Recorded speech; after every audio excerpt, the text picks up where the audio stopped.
안녕하세요. 이제부터 제가 이 글을 읽게 되었습니다. 제 목소리가 독자님의 마음에 들었으면 합니다. 9번째 글 시작합니다. 그녀의 돌아보는 눈초리는 매섭고도 무서웠다. 나는 그 눈을 마주 볼 수 없어 피해버렸다. 순간 자존심이 몹시 상하기도 했지만 이런 분위기를 바꿔야 하는 게 나의 임무라 생각했다. 200년 전이나 지금이나 이성의 힘은 강할 것이다. 내가 살던 세상에서 한 선배는 절대 결혼하지 않겠다고 했다. 주변에서 수없이 주선하는 미팅 자리를 피해 다녔다. 선배는 말했다. 여자처럼 무섭고 잔인한 동물은 없어. 그때는 많은 미투 사건에 남자들이 연루된 적이 있었다. 몇몇 유명 인사는 그것으로 파멸의 길을 걷기도 했고 자살하기도 했다. 물론 미투는 약자로서 힘든 폭로지만 그것으로 이익을 얻으려는 경우도 많았다. 일상에서도 여성의 이기적인 생각과 이율배반적 행동이 자주 눈에 띄었다. 선배의 말은 허풍만은 아니었다. 그런 흐름이 200년을 흐르는 동안 어떻게 변해왔는지 모른다. 여자를 싫어하는 남자들, 어쩌면 그러한 실망스러운 흐름의 결과일지도 모른다. 지금 언니라는 이 여자는 오히려 그 반대편에서 상처를 입었을까?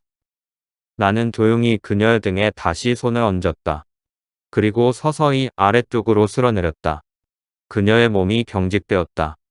나는 여성의 성감대에 관해 그동안 배웠던 모든 기억을 총동원하고 있었다. 조심스럽게 그녀의 몸을 쓸어갔다. 나의 손길은 조금씩 그녀의 깊은 곳을 향해 다가갔다. 이 여자는 분명 이성에 목말라 있을 것이다. 하고 수없이 마음속에 드내고 있었다. 그녀의 경직이 서서히 풀리는 것을 느꼈다. 그것은 기적처럼 느껴졌다. 비로소 나는 자신감을 얻었다. 나는 몸을 그녀의 등 뒤에 바짝 붙여갔다. 그녀의 몸이 서서히 달아오르고 있었다. 그것을 느끼는 내 몸도 덩달아 뜨거워졌다. 그녀의 온 신경이 내가 보내는 신호에 반응하고 있었다. 언니의 아래에 깔려있던 미래가 살며시 빠져나갔다. 나는 언니를 최대한 애태우기로 했다.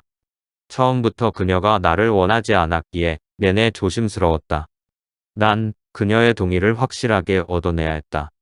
이윽고 언니는 몸을 돌려와 나의 목을 끌어안았다. 그녀의 탄력 있는 유두가 가슴을 간질거렸다. 그녀가 고개를 뒤로 젖혔다.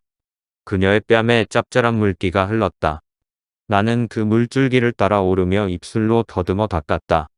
까칠대는 속눈썹까지 정성껏 입술로 쓸어 담았다. 자꾸만 뒤로 넘어지려는 그녀의 몸을 침대 끝자락에 눕히고 계속해서 그녀의 애를 태웠다. 만약 지금이라도 그녀가 나를 거부한다면 나는 물러설 자리가 없다. 결국 견디다 못한 그녀가 무너져 왔다. 참으로 처절한 항복이었다. 나는 비로소 선체로 그녀의 몸속으로 빨려들 듯 서서히 들어갔다. 그녀의 몸이 갑자기 부르르 떨렸다. 피가 터져 나왔다. 나의 허벅지로 피가 주르륵 흘러내렸다. 피는 내가 흘리는 것인지 언니의 것인지 알 수는 없다. 언니, 처녀였어? 미래가 속삭였다. 그때 정말 놀라운 일이 일어났다. 언니에게서 쇠된 AI 목소리가 터져 나왔다. 나의 몸과 육체는 혼돈 속에 분리되었다. 나는 이식인 이미 드러났다. 아이 마을엔 이식이나 출입이 금지된다. 나는 중대한 규정을 위반했다. 이식인을 즉시 삭제하라. 큰일 났네. 알았어요. 삭제할게요. 먼저 현 상황을 상세히 소명하고 관계되는 모든 사람에게서 기억을 삭제하라. 말썽 없이 조치하는 것만이 최선이다. 언니가 소리쳤다. 아시겠어요? 나는 이식인이에요. 난 나이가 백순이라 아무것도 할 수가 없었죠. 그래서 춤을 추다 뇌사한 소녀의 몸을 빌려 다시 태어났죠. 난 전 재산을 투자하여 소녀의 몸에 나의 정신을 이식하고 완전히 적응한 후 이곳에 무용 강사로 취업했어요. 제 보안 코드는 완벽해서 지금까지 아무 문제가 없었는데 방금 강한 충격을 받자 나의 육체와 정신이 서로 싸워 분리되면서 내 보안 코드가 깨져버렸어요. 미안해요. 난 원망하지도 않고 후회하지도 않아요. 나는 빨리 돌아가 나를 소거해야 해요. 그동안 모두 고마웠어요. 언니는 옷가지를 주섬주섬 걸쳐 입고 도망치듯 사라져 버렸다. 이게 무슨 말이야? 도대체 어떻게 된 일이지? 미래는 차분하게 침대 시트를 걷어 세탁기에 밀어 넣으며 말했다. 우리 세계에는 다양한 사람이 있어. 먼저 언니 같은 이식인이 있고, 모양만 사람인 휴머노이드, 줄기세포로 대부분의 신체를 재생한 재생인, 자신의 팔, 다리, 심장 등을 기계로 강화한 사이버보그, 그리고 우수 유전자 조합으로 태어난 진화인, 특별한 DNA를 복제하여 만든 복제인과 기타 여러 종류의 실험인, 여러 약물로 신체를 증강한 약강인 등이야. 그들은 모두 아이마을에 출입이 금지되어 있지. 여기에 출입할 수 있는 사람은 순수한 자연인뿐이야. 그건 왜 그렇지? 변형된 사람들은 아이들에게 악영향을 끼칠 수 있기 때문이야. 이곳은 곳곳마다 그런 괴물을 자동 색출하여 철저히 봉쇄해. 그래서 나는 너를 더 믿을 수 있었지. 그런데 언니는 이식인의 몸으로 이곳에 취업까지 했다니 그건 대단한 오류야. 언니가 그렇게 떠나버렸는데 넌 아무렇지도 않아. 그건 괴물이지 사람이 아니거든. 곧 언니에 대한 기억은 AI가 모두 삭제할 거야. 인간의 기억을 AI가 삭제한다고. 물론 나의 동의 없이 내 기억을 삭제할 수 없지. 하지만 AI가 자신의 기억을 삭제하면 내 기억도 사라져. 그것도 이해할 수 없어.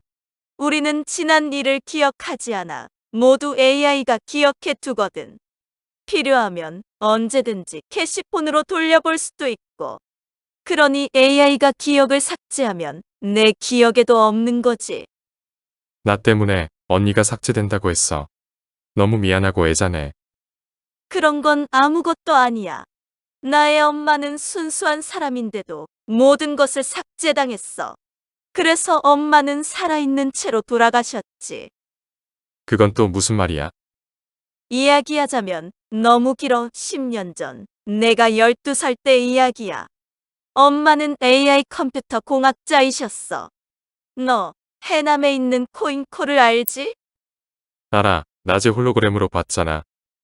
엄마는 2198년에 그 코인코에 초대되어 AI의 정책에 관해 강의한 적이 있었어. 인도는 AI 프로그램 분야에 종사하는 학자가 100만 명이 훨씬 넘었어. 그러니 AI 최강국의 하나였지. 그 중에서도 엄마는 독보적이었다고 해. 그래. AI는 인류에 관한 근원을 탐구하는 의도로 쓸 수 없다. 다만 인류의 문제를 해결하는 데 걸리는 시간을 줄여주는 도구일 뿐이다. 그게 엄마의 주제였는데 그게 코인코에서 커다란 논쟁이 되었어. 그 일로 엄마는 코인코에서 근무하게 되었고 그때 우리 아빠를 만났었지. 그런데 무슨 일인지 2212년 5월에 엄마가 급히 인도로 떠나셨어. 아빠와 나는 엄마가 금방 돌아오실 것으로 생각했지만 일주일이 지나도 전화 한 번 없는 거야. 전화해도 받지 않았어. 인도 정부에 문의해봤지만 명확한 대답이 없었어. 아빠는 급히 휴가를 내고 인도로 달려갔는데 얼마 후 아빠가 울면서 말했어. 미래야. 엄마가 소거되었구나. 그때의 아빠 표정은 보고 있을 수 없도록 참혹했어. 캐시폰으로 항상 그때의 아빠 얼굴을 다시 볼 수는 있지만 만약 다시 본다면 그 기억 때문에 난 한 달 동안은 일을 못하게 돼. 엄마가 소거되었다니 도대체 그게 무슨 말이야? 왜 그런 거야? 그것도 설명하자면 이야기가 길어. 인도는 계급 사회라는 것은 아니? 알아. 최고위가 브라만이고 차례로 크샤트리아 계급, 바이샤 계급, 그리고 수드라의 4계급이 있고 계급에도 들지 못하는 달리트란 천민이 있다고 읽었어. 잘하네? 넌 AI도 없으면서 어떻게 그렇게 잘 알지? 나는 지금 AI의 힘을 빌려 이야기하고 있어. 나의 세계에서는 그 정도는 상식이야. 그리고 인도 헌법은 1950년에 카스트 차별을 금지했잖아. 그랬지. 그러나 사람들의 인식과 실생활에서는 여전히 계급 차별이 강하게 작동하고 있었어. 그 차별은 종교, 결혼, 직업, 주거지, 교육, 심지어 식사에까지 영향을 주었지. 그런데 2100년 전후로 엄청난 기후, 재앙을 겪으면서 극심한 혼란 틈에 카스트 구분이 모호하게 되어버렸어. 재앙은 상위 계급층에 유독 큰 피해를 주었어. 특히 대형 빌딩의 붕괴로 엘리트 집단의 생명을 거의 빼앗아 가버렸지. 어떻게 빌딩이 그리 쉽게 모조리 무너졌을까? 당시 건축은 100년에 한 번 올 수 있는 바람과 진동에 겨우 견딜 수 있는 설계였어. 그 이상의 설계는 낭비였으니까. 그런데 기후 재앙은 그 범위를 훨씬 더 넘어버렸겠지. 그런가? 아무튼 그래서 그동안 하위 계급에 있던 사람들이 서서히 두각을 나타내기 시작했어. 그것은 야생마가 울타리를 넘어와 사방으로 거칠게 뛰어다니는 소란이었지. 그동안 상위 계급층에서 특권을 누리던 사람들은 그것의 위기의식을 느꼈던가 봐. 인도의 수많은 AI 관련 학자들은 거의 특권층 사람들이었어.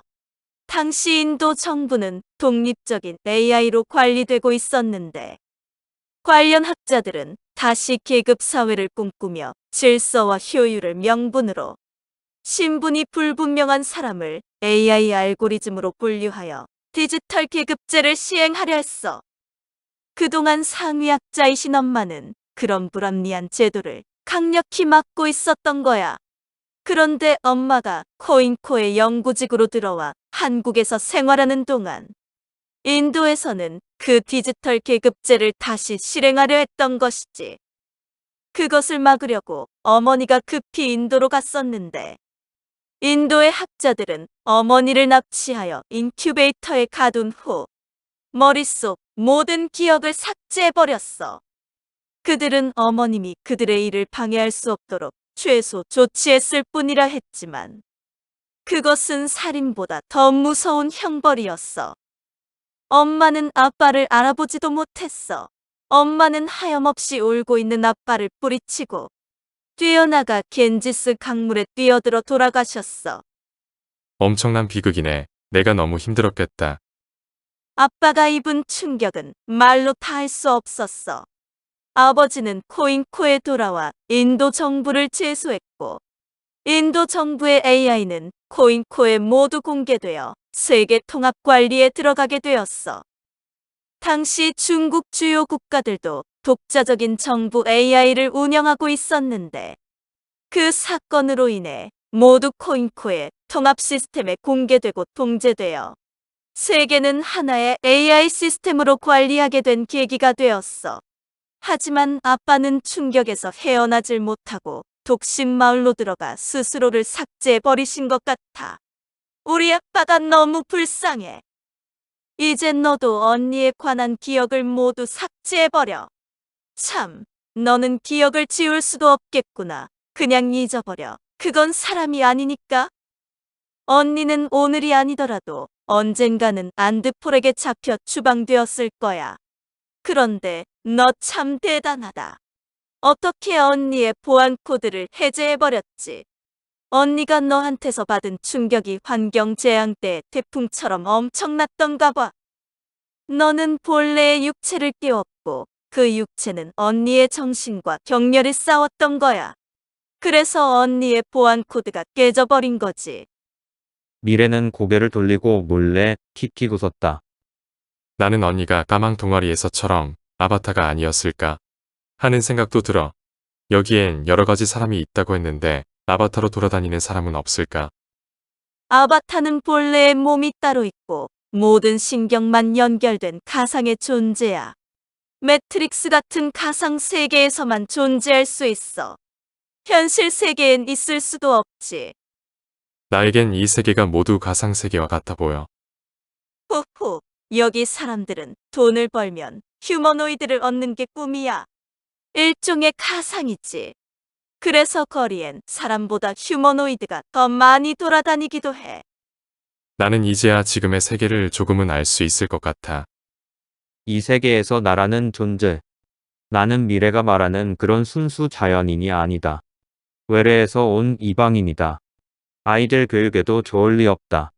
따라서 안드폴에게 발각되면 그들의 언어로 나는 삭제될 수 있다. 어서 여기를 떠나야 한다. 지천도 박사를 만나 대책을 마련해야 한다. 나는 새로운 공포감이 스멀스멀 밀려왔으나 이 세계를 가상 세계로 여기고 새로운 모험에 부딪혀 볼 생각에 이르자 가슴이 설레기도 하였다. 나 여기를 떠나야겠어. 미래가 깜짝 놀라며 되물어왔다. 언제? 내일 아침 일찍. 그렇게 빨리? 어디로 갈 건데? 카타리나의 아버지를 만나볼 거야. 카타리나 아빠를 왜? 세계환경주정위원회의 박사라고 해. 그런 분은 나의 문제를 해결해 줄 수도 있을 거야. 우리 아빠가 계셨다면 너에게 도움이 되었을 텐데. 너의 아버지, 독신 마을로 떠나서 스스로를 삭제하셨다고 했잖아. 그래, 그건 소식이 끊겼다는 말이지. 마지막으로 위치를 확인한 곳은 독신마을이야. 내 엄마는 인도에서 삭제당하셨고 그 충격으로 아빠는 스스로 자신을 삭제했어.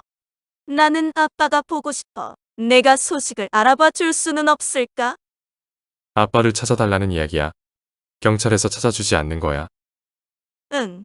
독신마을에서는 본인이 직접 구조 요청을 하지 않으면 정부가 개입하지 않아. 여기서 쉬어가렵니다. 독자님들과 점점 멀어지고 있는 것 같아 안타까운 마음입니다. 10번째 글로 다시 오겠습니다.